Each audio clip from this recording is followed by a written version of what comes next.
Hi, welcome to Unplugged with Geraldo and Darren. We have a great show for you today. Real Housewives of Orange County, Gretchen, Christine, Rossi, and her husband Slade will be joining us a little later on. And we have an expert to discuss hormone balance and how it is key to weight loss as we age. I don't know of anyone who isn't a fan of the hit show The Office. I'm a One big of my fan. faves. It was such an outstanding and hilarious show. I am honored and excited to have actor Creed Bratton with us. Creed has gone from comedy to the dark side with his latest performance on the Hulu show Culture Shock. Welcome, Creed. Thanks for taking the time to join us. I wish Slade could be with me. I know you wanted it to be Slade, hormone therapy, but we got you instead. We got you instead. So you're just going to have to sit through it. Can you tell us a little bit about what this installment of Into the Dark is about? It is immigrants coming over the border from Mexico. Our heroine is pregnant, and she's wanting to have her baby in a free country like the United States. And it's a horrible, horrible nightmare thing. She gets captured, and she's put into a reality that is not actual reality. It's horrific, and it's an eye-opening discussion on how immigrants are treated. I think anywhere in the world, anyone can relate to this film. It makes people think. It scares you. And there's some really good acting, and it's a great script. I read it, and I really wanted to be in the project because I wanted to play a bad guy. So tell us a little bit about your character, then. My character is George Atwood. He's a megalomaniac. He's not no bad guys who really think they're bad guys, right? He's doing good for the prison system for the United States. He's trying to economize the prison system, and if you see it, you'll know this is past tense, correct? This is after the fact.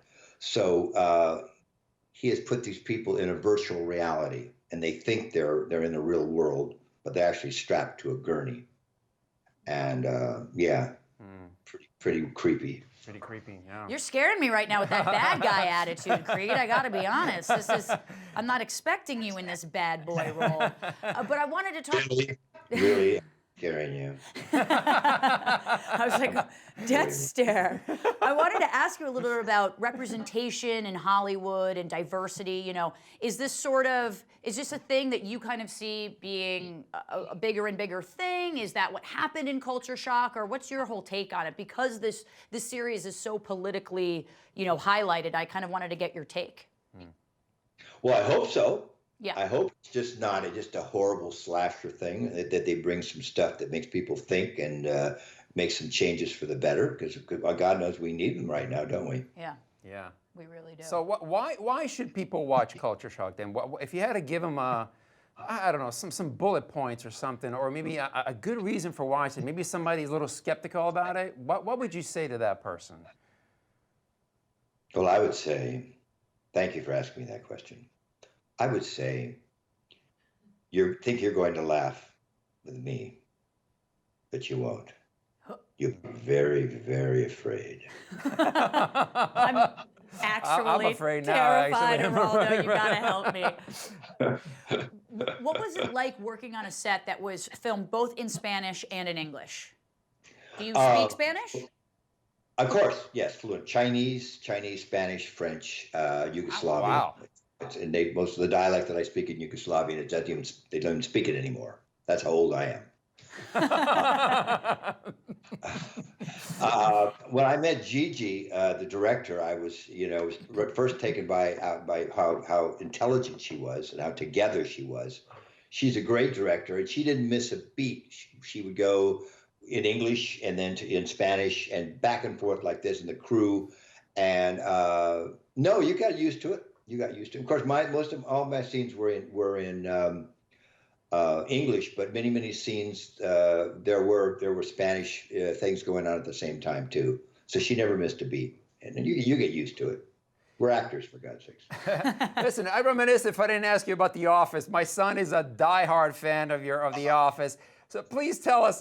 I mean, you're amazing. Oh my God, I couldn't stop. I actually peed in my pants when I watched it. It was so fun.